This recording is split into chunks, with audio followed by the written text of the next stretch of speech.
They're going to be in a war soon. And if Mr. Trump listens to Netanyahu, they want to use you to fight America's war. But it's not America's war, it's Israel's war. And when you say, Mr. Trump, America first, ask any Jew, even your son-in-law. America is never first. Israel is always first. And as long as Israel is first, then whatever you think or plan will be in Israel before you leave the room of the White House. Mr. Trump, you have to extricate yourself from being controlled by any one of these. As soon as we made the deal, they came out and they dropped a load of bombs, the likes of which I'd never seen before. The biggest load that we've seen. I'm not happy with Israel. You know, when I say, okay, now you have 12 hours, you don't go out in the first hour and just drop everything you have on them. So I'm not happy with them. I'm not happy with Iran either. But I'm really unhappy if Israel's going out this morning because the one rocket that didn't land, that was shot, perhaps by mistake, that didn't land. I'm not happy about that. You know what? We basically have two countries that have been fighting so long and so hard that they don't know what they're doing. Do you understand that? What's up, everybody? This is Super Mike 2164. Make sure you click the like, click the share button. I want to touch on the Iran Israel thing real quick. It's just funny. I'm gonna play a few clips just for y'all to just think about. Make sure you let me know what you think about in the comments. The main number one is make sure you impress upon yourself and your children. I don't care what they've committed to. I don't care about none of that. Make sure your kids, even if they had to go AWOL or whatever, they had to go to jail, don't let them go to this war. It'll be better for them to deal with the paperwork and if they are in there. Don't let them go. Tell them they don't have to go. You got the family support. They don't need to go. So that's number one. Don't let them. They don't have to go to that. Just like Muhammad Ali, you know, they're going to try to persecute you. You know, it's conscientious observer. They can turn Muslim. They are Muslims, you know, by nature anyway. So if they, you know, whatever, they don't need to go to that. Okay, because it's not our war anyway. And these people want to use our children to fight their wars for them because they feel like we're just some meat puppets. Okay, so it's funny how Donald Trump comes out there talking about he made a deal with Iran and Israel, and what he doesn't understand, I don't know if he does or not, but what he doesn't understand is Israel, Netanyahu looks at Trump as his slave.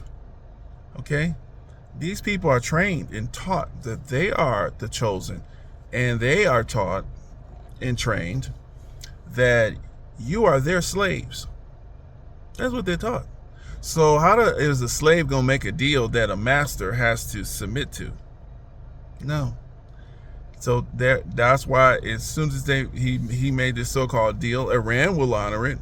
But Israel's gonna come out, they're gonna say, fuck, show the slave who's boss. They go out and violate the agreement right away. Just to let you know. Because that's how they number one, train themselves to believe that. Also, you know, that's what's happening here. And plus Netanyahu, he has to stay out of jail, so he has to keep the conflict up. He's willing to start the Armageddon War, World War III, whatever you want to call it.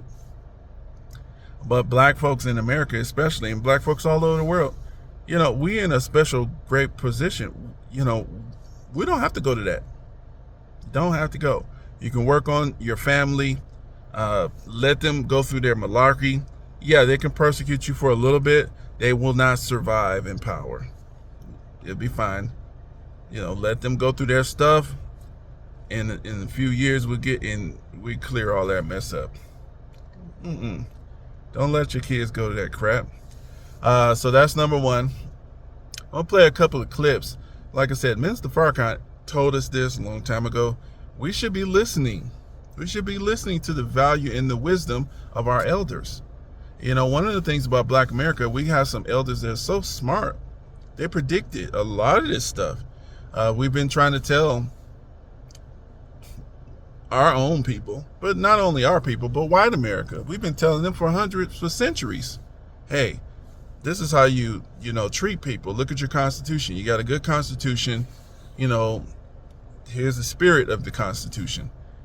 But, you know, they don't want to listen to us because they feel like we're slaves. So the master don't want to listen to the slave. Arrogance. So, you know, I'm going to play these clips. Y'all let me know what y'all think of it. But, you know, just don't get involved with that stuff. Work on your family. Work on your developing your stuff. Learn how to, you know, what's going to happen to America what's going to happen to Black America if the United States government falls. We'll be fine. Yeah, we'll be fine. Because guess what? We actually are the ones that should be running this thing anyway. And if you send your kids over there and they get killed, who's going to run it? So they don't want to give us reparations. They elected Trump. Let him get them into war. And then we'll take our reparations. We'll be fine. So that's what I wanted to say. Let me know what you guys think about this. Peace. I want to thank and congratulate Prime Minister Bibi Netanyahu. We worked as a team like perhaps no team has ever worked before. And we've gone a long way to erasing this horrible threat to Israel. Congratulations, President Trump. Your bold decision to target Iran's nuclear facilities with the awesome and righteous might of the United States will change history. In Operation Rising Lion, Israel has done truly amazing things.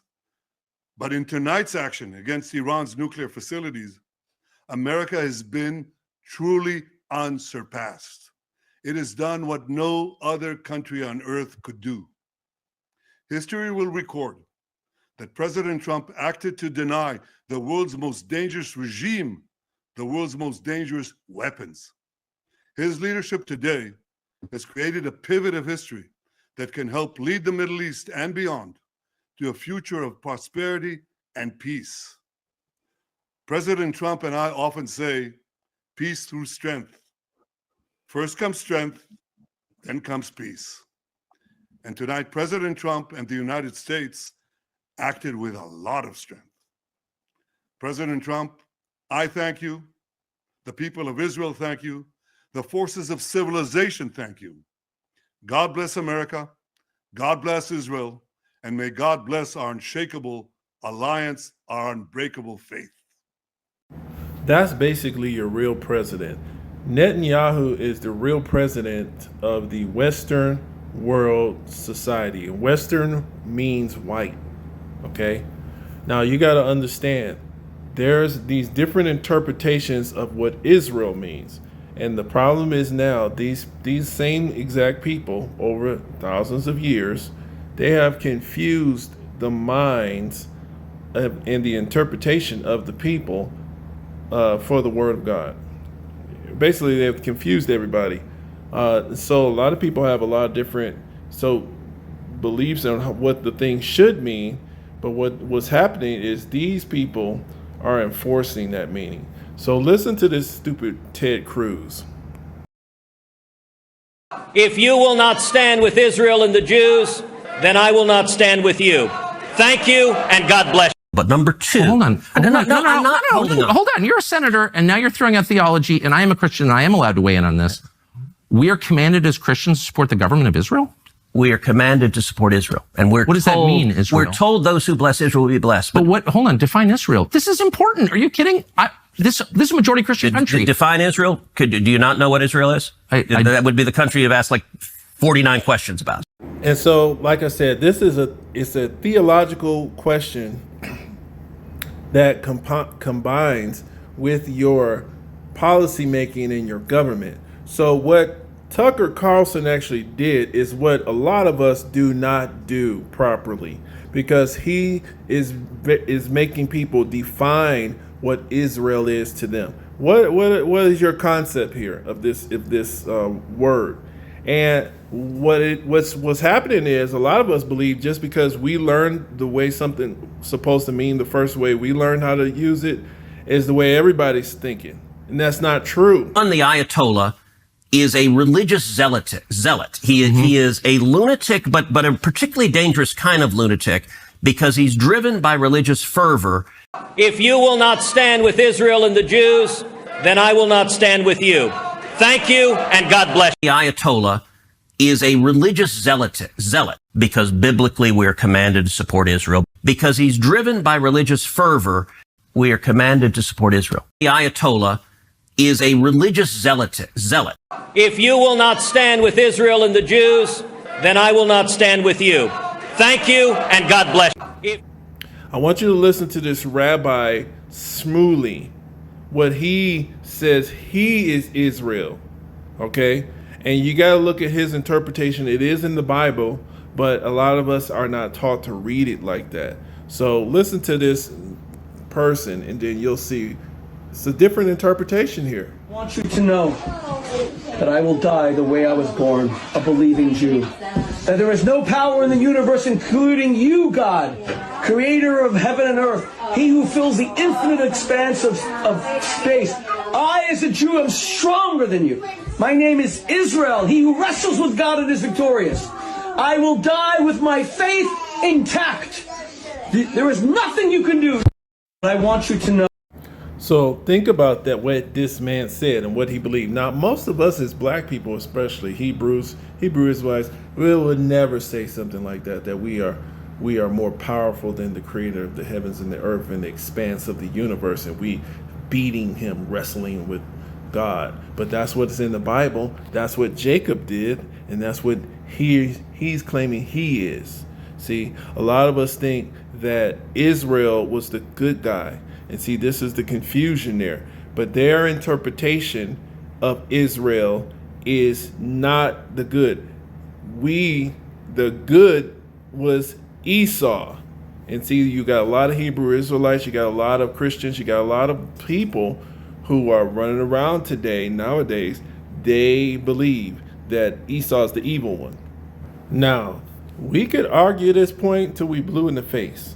But what I'm trying to get some people to understand is this, that those white Jews over there, they believe that they believe that Jacob is the evil one. They believe that Israel is the evil one, and they are Jacob, and they are supposed to fight God. That's the reason why they do what they do, okay? No matter what your interpretation is and what you learned, I understand you can have the truth, and that's fine. But I'm just trying to get you to understand what they believe. That's why they do what they do. Okay? So when Trump is confused about why did they mess up his little agreements and arrangements, because he's confused. He's going by the definition that he learned about what Jews and the chosen people was, and God and Israel and things like that. He's not going by what they're thinking. He's not taught the way they're taught. That Rabbi Shmuley is the way that they're taught. That man he's a porn industry capital. This is a religious man, okay? So there you go. Peace. Let me know what you think.